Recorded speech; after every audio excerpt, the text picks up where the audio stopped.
অপেক্ষা কৰি থকা দৰ্শক শ্ৰোতা আৰু সদায় ৰাইজ,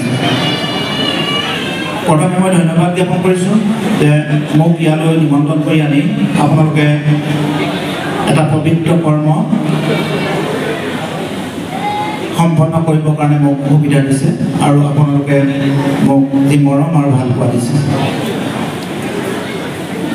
মই পুনৰবাৰ সকলোকে ধন্যবাদ জনাইছোঁ আৰু যিহেতু এতিয়া সময় যথেষ্ট পলম হৈছে, আপোনালোকে বক্তৃতা কথা এইবিলাক হয়তো শুনিবলৈ বৰ ভাল নাপাব।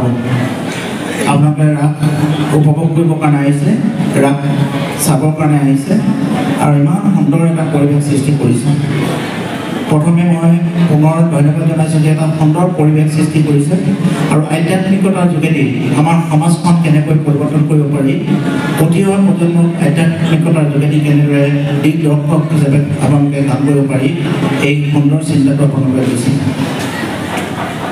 আমাৰ আজিৰ যি উদ্দেশ্য ৰাসলীলা সম্পৰ্কে মই ভাবোঁ যিসকলে উপভোগ কৰিবলৈ আহিছে, নজনা বা নুশুনা নুবুজা ব্যক্তি খুব কম আছে।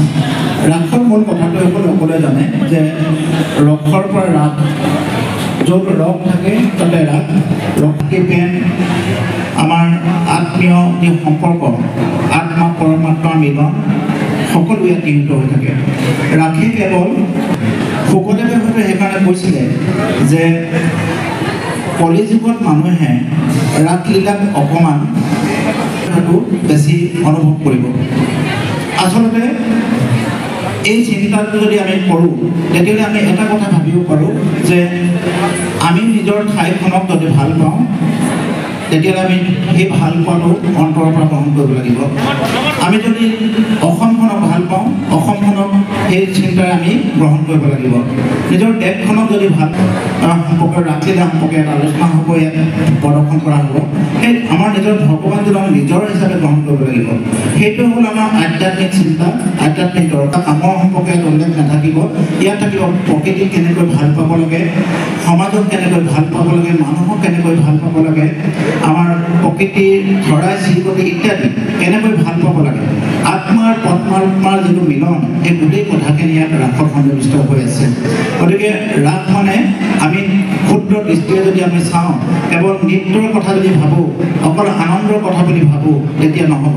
কিন্তু ৰাসত মূল কথাটোৱে কৈছে যে চূড়ান্ত আনন্দ, চূড়ান্ত যিটো অনুভৱ, যেতিয়া গোপীয়ে শ্ৰীকৃষ্ণৰ লগত লীলা কৰি যিটো আনন্দ পাইছে, মানুহৰ জীৱনৰ সেইটো আনন্দ, কিমান আনন্দ পাব পাৰে। ৰাসলীলাৰ মূল উদ্দেশ্যটো হ'ল আনন্দ, আৰু সেই আনন্দৰ কাৰণে ইয়াত নৃত্য কৰা হয়। তাৰমানে মানুহে কেতিয়া নৃত্য কৰে, কেতিয়া গায়, কেতিয়া হাঁহে, কেতিয়া খুব সুন্দৰভাৱে অনুভৱ কৰে, ইয়াৰ অৰ্থটো হ'ল চূড়ান্ত আনন্দ যেতিয়া মানুহে লাভ কৰে, তেতিয়াই মানুহে নাচে, গায় বা বিভিন্ন নৃত্য পৰিৱেশন কৰে। গতিকে চূড়ান্ত শ্ৰীমন্ত শংকৰদেৱ আমাৰ গুৰুজনে প্ৰথমজন ব্যক্তি, যিজনক সৰ্বগুণাকৰ বুলি কোৱা হয়। সকলো গুণৰ তেওঁ অধিকাৰী। ভাৰতবৰ্ষত দ্বিতীয়জন ব্যক্তি, হয়তো পৃথিৱীত দ্বিতীয়জন ব্যক্তি নাই, ধৰ্মগুৰু নাই, যিজনৰ এনেকুৱা ধৰণৰ গোটেইখিনি তেওঁৰ গুণ আছে। তেওঁ একেলগে নাটক কৰে, একেলগে গায়, একেলগে নাচে, বাদ্য বজায়, বাদ্য সৃষ্টি কৰিছে, মানে এইবিলাক কথা কৈ থাকিলে হয়তো দীঘলীয়া হ'ব। গতিকে মূল কথাখিনি হ'ল যে এনেকুৱা এজন গুৰুৱে আমাৰ যিখিনি দি গ'ল আজি শ্ৰীকৃষ্ণৰ এই ৰাসলীলা, এই ৰাসলীলাক লৈ আমি আজি বৰ্ণি দিব লাগিব। গতিকে ৰাসৰ মূল উদ্দেশ্যটো যিহেতু মই কৈছোঁৱেই, আৰু বেছি দীঘলীয়া কৈ থাকিলে দীঘলীয়া হ'ব। শ্ৰীমন্ত শংকৰদেৱৰ অনুপম সৃষ্টিয়ে হ'ল আচলতে ৰাসলীলা।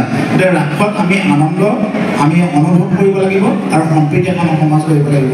আজি হয়তো বহুত ঠাইৰ পৰা আজি মঞ্চখনলৈ আহিছে ৰাস উপভোগ কৰিবৰ কাৰণে। এইখন সমাজ শ্ৰীমন্ত শংকৰদেৱে বিচাৰিছিলে। ইয়াত কোনো জাত নাই, পাত নাই, ধৰ্ম নাই, কোনো ইয়াত ভেদাভেদ নাই। মঞ্চখন উদ্বোধন কৰা হ'লে মই ঘোষণা কৰিছোঁ।